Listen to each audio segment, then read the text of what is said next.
So we've walked through the fact that if you're going to have world-class Super Bowl quality silage, you need to have plants that are bred and developed for milk production genetics.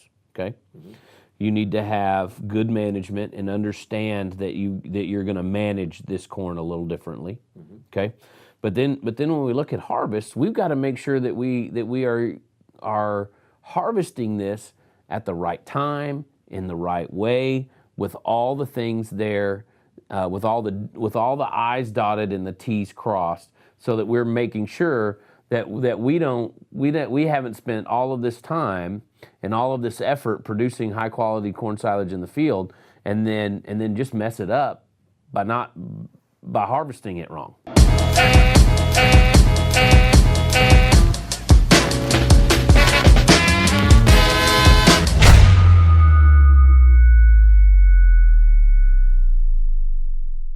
Okay. Well, the harvest timing to me is one of the most critical things that we've got to worry about. You know, what's the moisture content of that silage, and it's interesting that we get into this because many of your competitors, many of your competition have accused you that they're just as good as Master's Choice. It's just that you're comparing them at a higher moisture content, you know, and the digestibility of the starch is ranking a little higher because you're harvesting wetter. And there is no truth to that. No.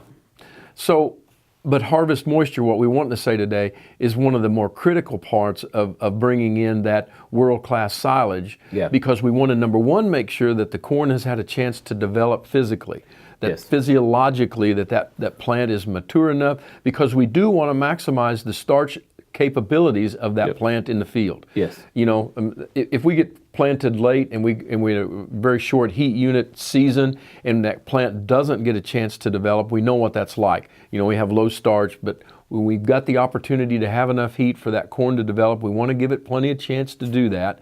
In fact, we want to select genetics that are going to give us that best opportunity to get enough heat during the course of the growing season that we're harvesting corn with that's more mature in the field, but not past the point of losing digestibility because it's too mature. Because it's too mature. So we want to make sure that we're harvesting corn silage between 35 and 32% dry matter, between 68% moisture and 65% moisture. I agree. That's where we want to be. Now, we get any wetter than 68% moisture, that's where we're losing the amount of starch in there. We get any drier, okay, than 65% moisture. We get any drier than that, then we begin to lose fiber digestibility and starch digestibility. Absolutely. Now, we may increase the amount of starch, but we're going to lose the digestibility of those things, okay? And so one of the things with Flex Genetics and Master's Choice Genetics with Flex Ears, we got a lot of starch there. So we don't have to let that stuff dry down so that we make sure that we got a lot of starch there. We can take it in that 32 to 35% dry matter, and we have got, that is where we are going to find the sweet spot for high quality silage. Okay, that is exactly there. Now, this is what frustrates me: is the guy's going to drive down the road and he's going to look at his corn silage and say, "What? That looks like it's going to be ready in about a week." How do you even know that, right? Why not? I mean, you think about it. Why not spend $25 and send off a forage sample to see where you're at on your moisture? Yeah. I mean, what's the big deal about that? You know, I mean, we can pull ears, we can break them, we can look for milk line. You know, I like to really start looking at harvest. You know, when we've got a milk line in that corn kernel that's about 50%, maybe just a little less than 50%. You know, but not a whole lot. But when it gets to 50%, we need to start checking. We need to start sending off a silage sample. Send off a silage sample, check for moisture. It's $25. You get it back in 2 days. I mean, this is a no-brainer.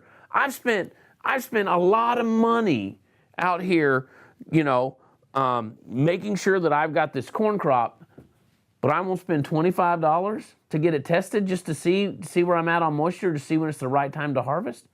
That's ridiculous. Harvest management also includes being able to get over that and get it harvested at the once we determine the right moisture, that we can get over the ground and harvest it at that peak moisture content. So part of harvest management started with planting management, so that if we need to spread out a harvest window, we have done that. If we've got custom machinery coming through the country and it's going to do that we've got it at the right time, but that we've worked together with the other folks that are in the area that are going to use the same harvesters, that we wind up with that guy when we need him. And we need to rethink a little bit about where we're willing to invest and not invest on the farm, because that is a extremely critical time and big swings in terms of profitability. We talked about milk per ton, and that was one of the indicators that Jeremy and I used when we were selecting. And it's still industry language, and it's still a great starting place when we're looking at silage quality. Oh, overall, it's the industry measurement that it's the key industry measurement. Milk per ton is old. Your word's archaic, and I agree with that. And your system is much better. But in terms of milk per ton, did you know that the average milk per ton on 3 labs that I looked at is about 3,200 pounds of milk per ton on corn silage? Okay, with the moisture, we can change that number 100 to 200. Yeah. Did you know that with genetics, we can change that number 300 to 400 pounds of milk per ton? Right. When we start adding all these things up, we can take an average milk per ton. And there's folks out there that don't. If average number 3,200 pounds of milk per ton, there's some good producers out there that are balancing some poor producers. Yep. There's guys out there making 2,900 pounds of milk per ton. Yep. And doing a lot of things that they could improve upon. But at 3,200 pounds of milk per ton, if you increase that number by 70 to get up to 3,270 with $15 milk, you'd pay for all of your seed cost. Yeah. We get all hung up on a lot of things. One of the main things that we get hung up on is, ironically, how much does a bag of seed cost? How much is a unit of seed? Yeah. And what we need to get hung up on is, how do I take this 3,200 pounds of milk per ton up to 3,700 pounds of milk per ton, and then I'd be eligible to turn in a sample to win a prize at Dairy Expo for World Class Silage. Absolutely. And not only that, but then I would be eligible for better profitability on my farm. You're talking about hundreds of dollars an acre, exactly. by moving that bar up just 200 to 300 pounds. I agree. I agree. So we're harvesting. We've looked at it. We've sent off some silage samples. We've got good harvest moisture. We're perfect, and we went out there and we blitzed the crop. We got it all in at that harvest moisture. We didn't let it get so dry on the tail end. How did we harvest it? Did we high chop it or did we low chop it? Well, with your corn, you've told me all along, and I've done this all along. We harvest low. Yes. We want to bring in those. Now, but I think we need to define low, and maybe we may differ here a little bit. This to me would be low chop. If there's no stones in the field, I'm down here. See, I get that. I don't want ash in the silage, yes, but yeah. So I'm. I got that thing on the ground. Low chop for some people though is 16, 18 inches. Cut 18 inches one time off. We went in and we left an 8-inch. We figured we needed an 8-inch stubble in the field that we were in. Went in and took and this farmer he was high chopping, and he had 18 inches above 8 inches. Yeah. Okay, needed to leave 8 inches because he needed to get over the stones that was in the field. The next 18 inches, which is what he left, we took in, and that 18 inches of corn that he left out in the field was averaged with the population final pop that was out there, averaged about 4 tons an acre.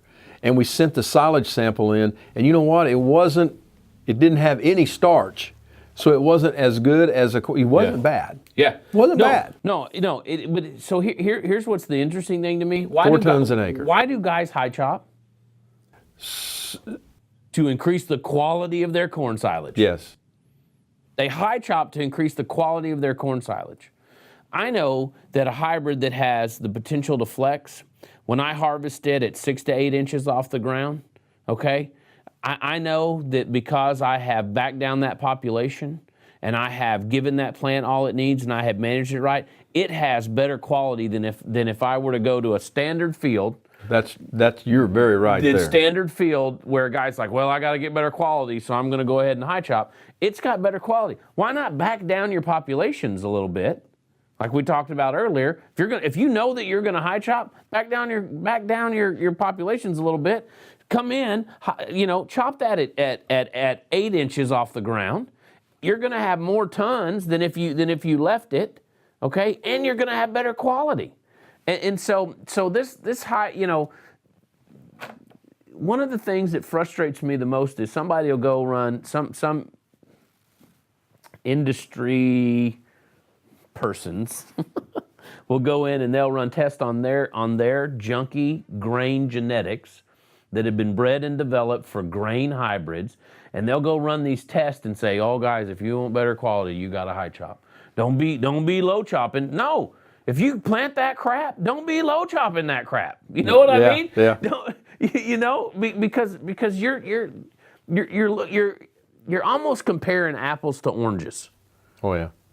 You're almost comparing two different things. And man, they get all upset. Well, look at all these tests I run, and look at all these letters behind my name, and I know so much, and I've ran so much, and look at all this data. And you say, what genetics did you use? Well, it's what those guys gave me to use. Yeah. Well, you need to be talking to your plant breeder about what genetics you need. Yeah.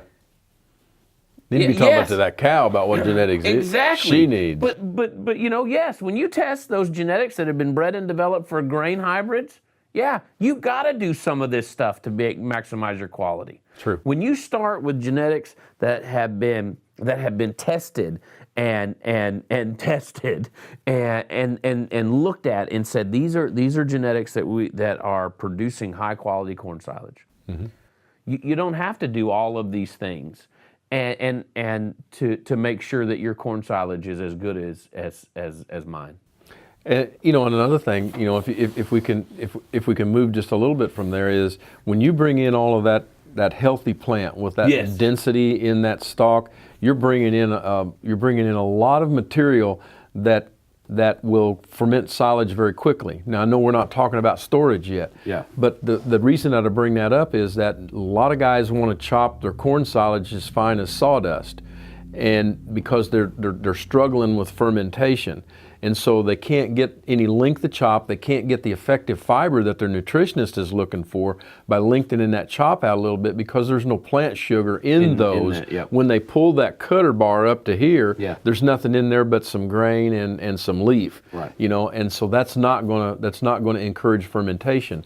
The material that you've got in that stalk and those plant sugars are going to allow for a lot quicker fermentation, and you can lengthen your chop then, bring a little more effective fiber back into the ration, and be able to take advantage of starch and a little more corn silage in the diet. Absolutely.